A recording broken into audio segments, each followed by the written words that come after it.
ಈ ದೊಡ್ಡ ಮನುಷ್ಯನ್ ಯಾಕೋ ಇಲ್ಲಿ ಕರ್ಕೊಂಬಂದೆ? ದುಡ್ಡು ಗಿಡ್ ಏನಾದ್ರು ಬೇಕಾ ಕೇಳ? ತಲೆ ಹೊಡೆದ ದುಡ್ಡಲ್ಲಿ ಜೀವನ ಮಾಡೋ ನಾನಲ್ಲ. ಇದೇ ಇದೇ ಈ ಲೋ ಕ್ಲಾಸ್ ಮಿಡಲ್ ಕ್ಲಾಸ್ ಬುದ್ಧಿ ಅಂದ್ರೆ ನನಗಾಗಲ್ಲ. ಕೈಯಲ್ಲೇನು ಕಿಸೆಕ್ ಆಗ್ದಿದ್ರು ಗಾಂಧಿಗಿರಿಗೆ ಏನ್ ಕಮ್ಮಿ ಇಲ್ಲ.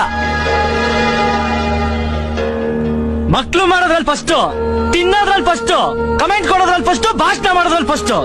ದುಡ್ಡು ಮಾಡೋನು ಲಾಸ್ಟ್. ಇವ್ರದೇ last bench. ಎತ್ಕೊಂಡ್ ಬಂದ್ ಮುಂದೆ ಹಾಕೋರು ಕಿತ್ಕೊಂಡು ಹೋಗಿ ಹಿಂದೆ ಕುತ್ಕೋತಾರೆ. ಇವ್ರ ಬೆನ್ನಿವ್ರು ಕಾಣಿಸ್ಬಾರ್ದು, ಮುಖ ಮಾತ್ರ ಕಾಣಿಸ್ತಿರ್ಬೇಕು. ಅಷ್ಟಕ್ಕೆ ಮೇಕಪ್. ಹಿಂದೆಲ್ಲ ಸುಂಡೋಗಿದ್ರು ಜುಟ್ಟಿಗೆ ಮಲ್ಗೆ ಹೂವು. ನಾನು ನಿನ್ನ ಹತ್ರ ಬುದ್ಧಿ ಹೇಳಿಸ್ಕೊಳಕ್ ಇಲ್ಲಿ ಬಂದಿಲ್ಲ. ಬೇಡ ಮಾತ್ ಬೇಡ ರಾಜಾ, ಬಂದ್ಬಿಡು. ನನ್ ಜೊತೆಲಿ ಬಂದು ಪೊಲೀಸಿಗೆ ಸರೆಂಡರ್ ಆಗ್ಬಿಡು.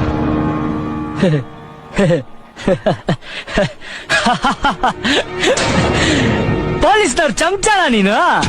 ಅವ್ರು ಬಂದು ಉಗಿದ್ಮೇಲೆ ಜ್ಞಾನೋದಯ ಆಗೋಯ್ತು. ಅಯ್ಯೋ ನನ್ ಮರ್ಯಾದೆ